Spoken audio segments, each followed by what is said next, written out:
So good morning, folks, and thanks for attending this webinar. I'm Marty Morales, Certified Advanced Rolfer and of the Morales Method. And this morning we're going to discuss spinal mechanics of the cervical spine as to the work that we can do as manual therapists. Some people will be coming in, so are just now joining the webinar, so just want to let you know that if you have any questions, you can always type them in the chat board, or you can send them in later at email marty@martymorales.com, or you can message me via Facebook at the Facebook page, The Morales Method. All right, so let's get to the webinar. I'm going to share some slides. It's not going to be slide-centric, though. We'll be going back and forth with the slides because I really want to talk about it and want to get have you get a sense of what we're doing here. So a few short slides. So what we'll be covering today is a little bit about palpation and how it relates to the work. Talk about Fryette's laws of spinal mechanics, show an example of what we may be encountering when we work with someone who has a neck issue and how we can help them get relief from their neck issue or condition, and brief commercial on when you can take the advanced neckwork class. So the Morales method uses specific palpation. Palpation is key in this work. There is lots of types of modalities out there that use particular techniques, and the techniques are great, but what we want to do is actually be able to derive techniques based on principle. And with the work that we do here, we first create a technique based on what the tissue is telling us. For example, we may be able to sink in tissue and then feel what that tissue is telling us, whether the tissue likes to go in one direction versus another. And this is what we call directional resistance. So being able to sink into the tissue and then feel directional resistance in one direction or another is huge for this type of work. As I mentioned, I'm an advanced rolfer, and during my advanced training, there was a lot of time spent on palpation because in order to create the plan or create a strategy for that particular client on the table, we have to know what's happening with the tissue. Instead of just saying, I'm doing this technique on you, we are saying, what is the tissue telling us? What is the body telling us? And then how can we create a technique or some sort of stroke that will help the client's condition. So we work, we sink in, and we feel for directional resistance. The issue here is that if the client has a particular dysfunction, then the tissue may be resistant in one or more directions. So that's key. We are making the assumption that if there is a particular dysfunction, then the tissue may be directionally resistant. We feel for directional resistance.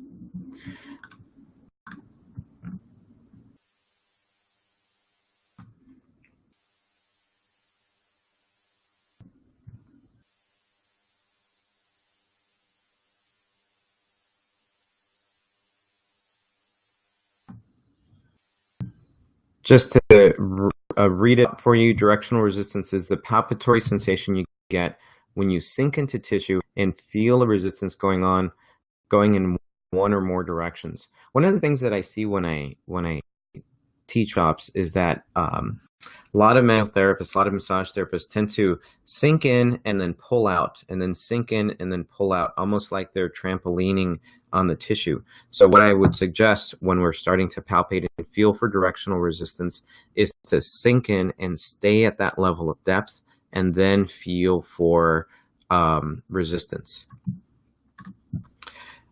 As I mentioned, this directional resistance is commonly indicative of some sort of dysfunction. And if we then work in the direction of resistance to either bring about release or lengthening or whatever it is that we think that we're doing here with the tissue, that if we work in the direction of resistance and help to lengthen, release, etc., and get rid of this possible dysfunction, deal with the actual dysfunction instead of working deeply in all directions haphazardly.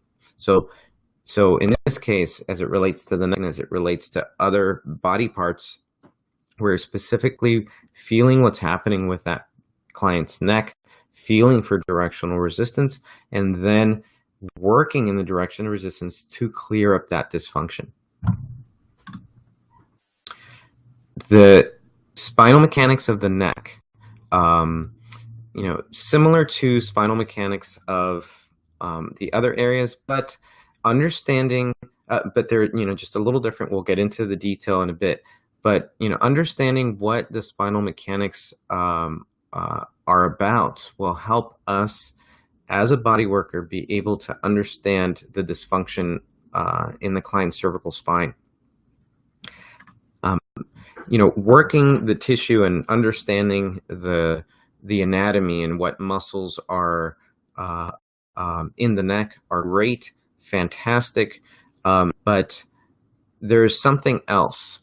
Understanding the anatomy is great, but it's really just the start of being able to work with a client. Yes, you may know the splenius cervus, the splenius capitis. Yes, you may know where SCM attaches its origin and its action, and you know that an SCM is involved in this type of action, and if one has trouble going in this direction, then maybe you look at the sternocleidomastoid. But one thing we need to understand is that when someone turns in this direction, for example, one of my SCMs are contracted. It's not the whole story. It's not just sternocleidomastoid. A symphony of relationships that happen when I turn my head to my left, or you might be seeing it to the right on the webcam. It's not just sternocleidomastoid. So going in there and working it may just be part of the story. We may then need to go in and feel suboccipitals and then feel the directional resistance of the occipitals. And once we feel that, we may feel that, for example, if I have difficulty turning to my left, or in the webcam you might just turn to the right, that one sternocleidomastoid might be strained, but I also may have directional resistance in the back of my neck. So feeling for directional resistance and tying that and relating that to the client's dysfunction is huge. And then we get to the bone. And I know a lot of us aren't trained to work with the bone themselves, but working with the tissue around the bone and understanding what the bones of the cervical spine are doing and what they're telling us when we palpate will give us that next step, will give us that ability to work with the client in a very, very specific way. So when we're not attempting to tread into waters of chiropractic or osteopathy or anything like that, it's very possible for us to be able to help with the derotation of rotated vertebra if that's part of the issue from a soft tissue perspective. There is a book by Jeff Maitland. If you haven't heard of Jeff Maitland, great golfer and author. He wrote a book called Spinal Manipulation Made Simple. It goes into a lot of what may be happening with the cervical spine and how we can help from a manual therapy standpoint. So now that I'm saying that we can look at it from a bony standpoint, and let's look at it, let's see what the bones of the cervical spine can be telling us. Here I said, understanding spinal mechanics will help the body worker to be able to assess what's happening with the client's neck and create a strategy to help derotate rotated vertebra. Again, we're not doing any chiropractic adjustment. We're working from a soft tissue perspective in order to help the rotated vertebra derotate. We're assuming that a rotated vertebra is related to the client's possible dysfunction. So it's not necessarily the case that if someone has some rotated vertebra, then that means they're in pain. That's not necessarily the case. But if someone comes to see me in my practice and they're coming to see me with neck issues, then one of the things I'm going to check is for directional resistance, or you may call it tension or myofascial resistance. I'm going to check for that. And I'm also going to check for possible rotated vertebra. And then from there, establish a plan to see, hey, how can I help to help derotate the vertebra, and then reevaluate and see, did that work actually help the client's dysfunction? So spinal mechanics, when I talk about spinal mechanics, I talk about Fryette's laws. And we won't go into all of Fryette's laws, but we'll go into some of the basic ones. And I also will bring out my handy dandy cardboard model so we can understand what's happening here. So Fryette's laws were named after Harrison Fryette, and a doctor of osteopathy. And in its most simplest, most distilled form, Fryette's laws tell you that there is rotation in side bending. So if you want to get its most basic tenet of spinal mechanics, it essentially says that there is rotation in side bending. Okay. When I talk about what type of rotation and what the vertebrae is actually doing, I try to make it as universal as possible. And I try to teach it in this universal term because I teach massage therapists, athletic trainers, physical therapists, and we all tend to have different languages. We may talk about type 1, type 2. We may talk about left rotation, right rotation, but sometimes we don't know, someone's description of left rotation could actually be someone else's description of right rotation. So we don't know exactly what it is that we're trying to convey when we're going from one specialty to another. So what I do is we talk about how vertebrae, and let's say this is a model of a cervical spine. We talk about how a vertebrae rotates from the vertical axis. Let's say these are spinous processes and these are transverse processes. So how a vertebrae rotates along the vertical axis from the superior view. So when we talk about that, we say, hey, this vertebrae may be rotated clockwise or counterclockwise as we see it from the vertical axis from the superior view. It's going to change if we think about it from the inferior view. So if we say that, then we talk about clockwise and counterclockwise rotation. You can go anywhere on the planet and talk to anyone out there and say, this vertebrae is rotating clockwise, for example, along the vertical axis from the superior view. And everyone is going to understand it. And you don't have to think about, oh, left rotation, right rotation, from what angle? Is it from my position or is it from someone else's position? So that's the way I describe rotation and movement of vertebra. So I invite you to think about that, and think about describing it that way. So for cervical spine, C2 through C7, they move in particular ways according to Fryette's laws.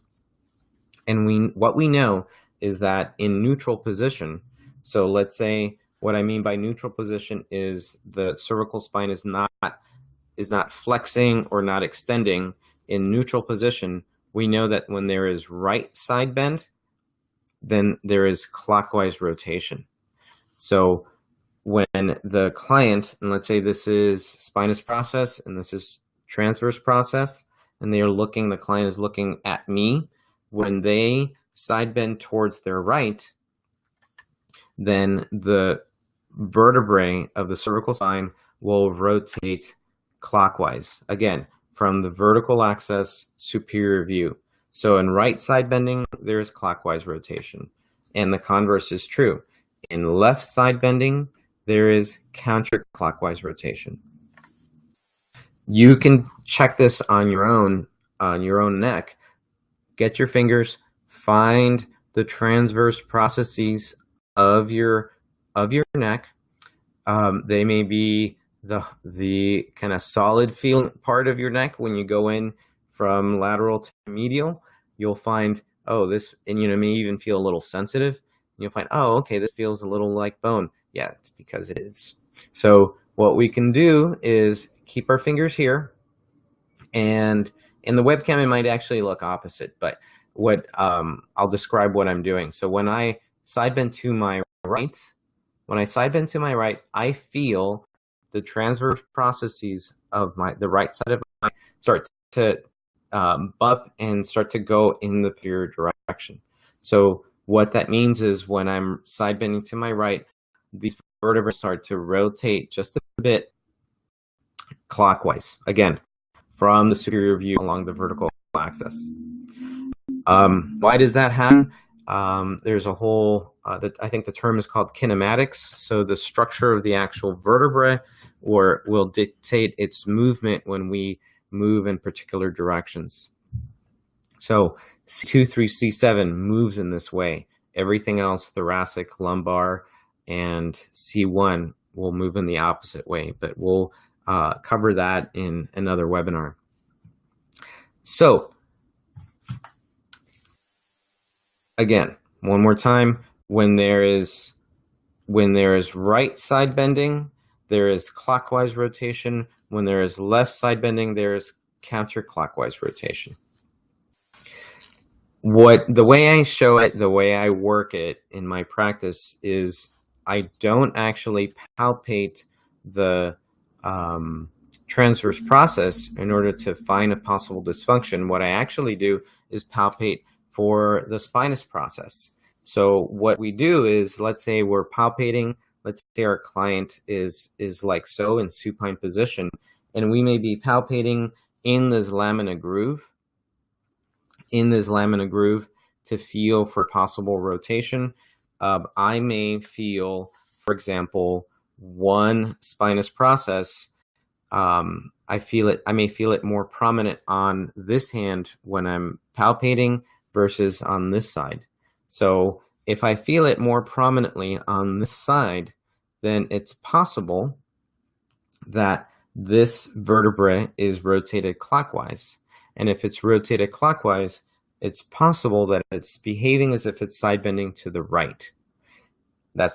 And then I can also check that if my client has difficulty in left side bending, but they don't have difficulty in right side bending. And they may not have difficulty in right side bending because they're already, the vertebrae is already going in this direction. So if this is the case, then I know that it's possible that this vertebrae is related to that dysfunction.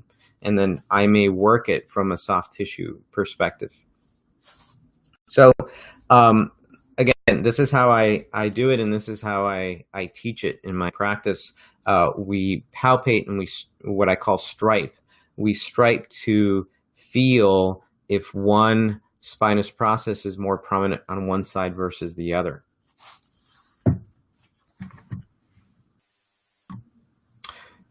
Here's the case study.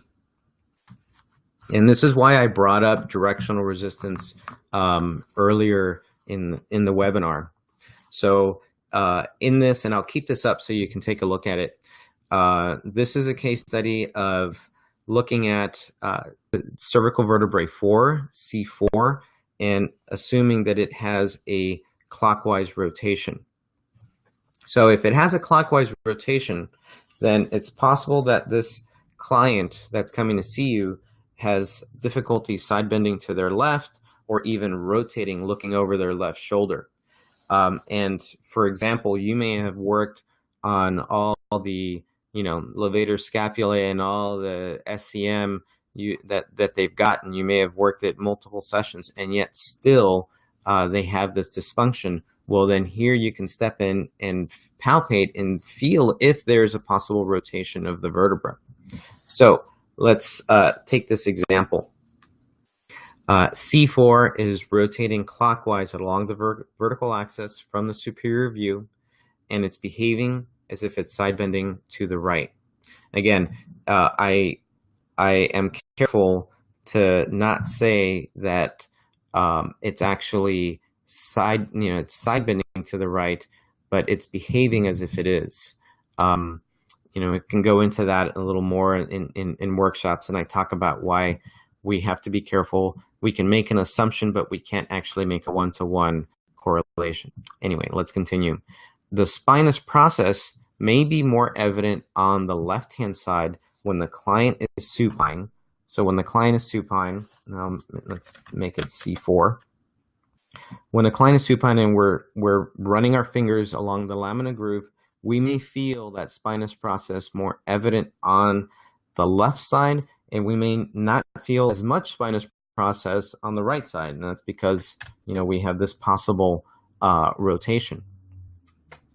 The other thing, and you'll see that in the arrow in this illustration, is that there may be, and we bring this up here, and we'll look at, let's imagine this is C4. There may be tightness, there may be tissue tension going from this spinous process to this transverse process, or from this spinous process to another spinous process. So there may be tension, shortness, tightness on this side that is preventing this spinous process from going into its natural neutral position. When we palpate, we may actually feel directional resistance. And remember what that was. We were sinking in and feeling which way does the tissue want to go and the tissue not want to go. My guess, I can't tell you for sure, but my guess would be that if this is the case with a client, that there would be directional resistance going from here to here, going in this direction, just like as seen in the illustration. And just as I mentioned, directional resistance may be going in the superior to medial direction on the left side of C4.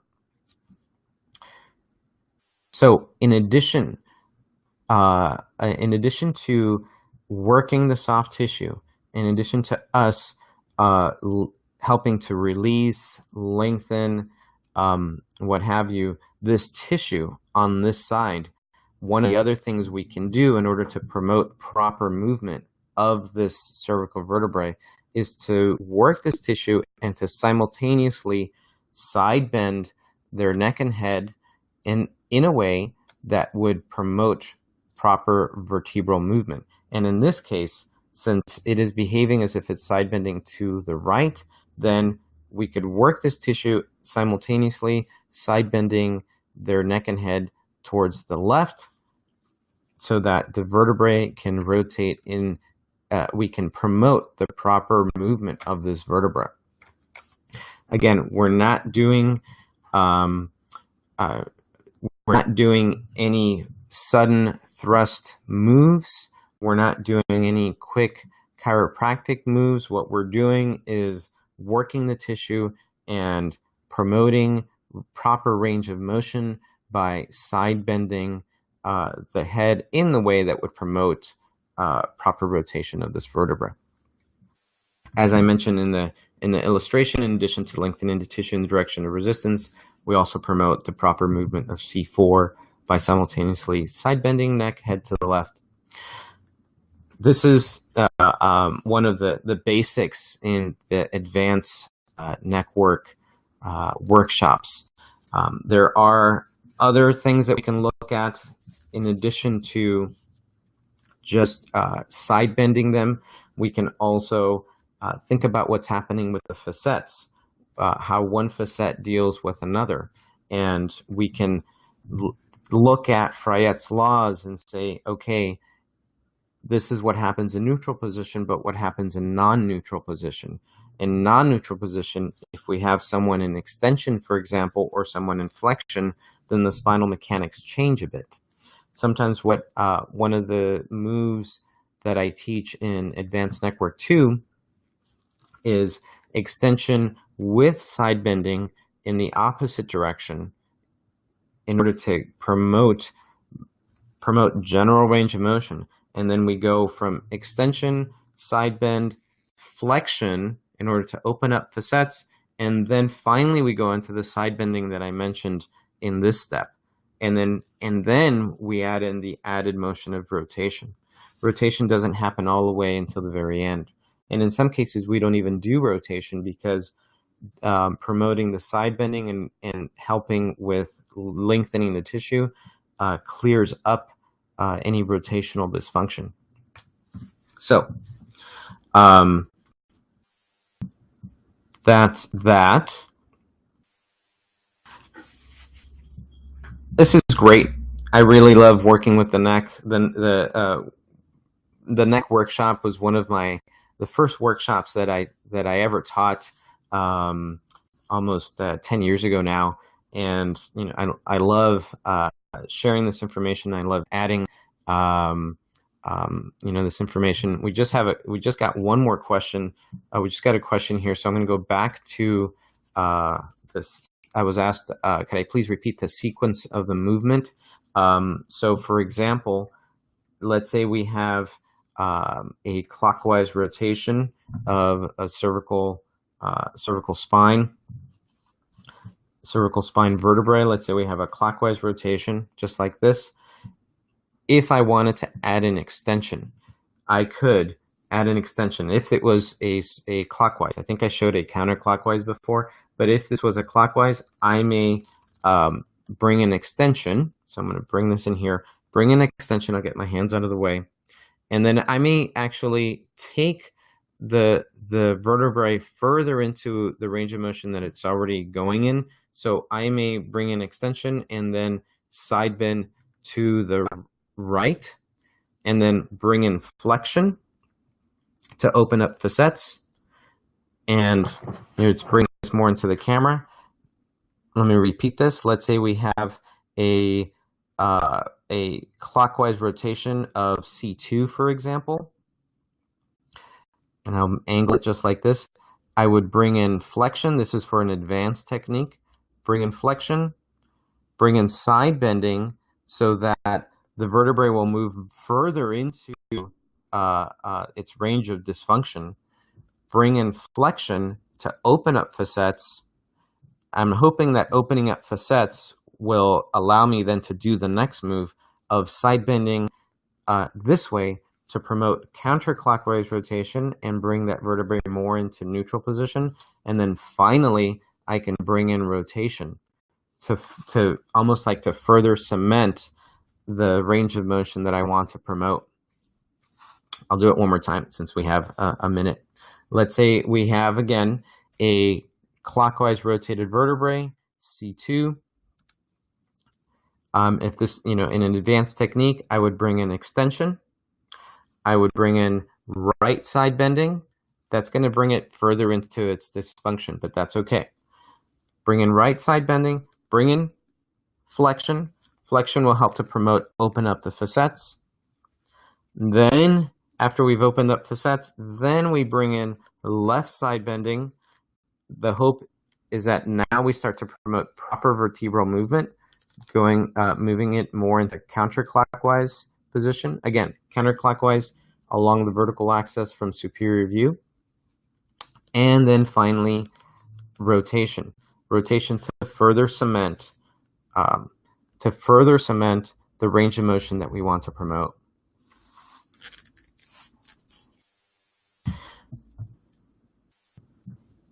Again, this and other techniques are brought up in the Advanced Neck Work 1 workshop.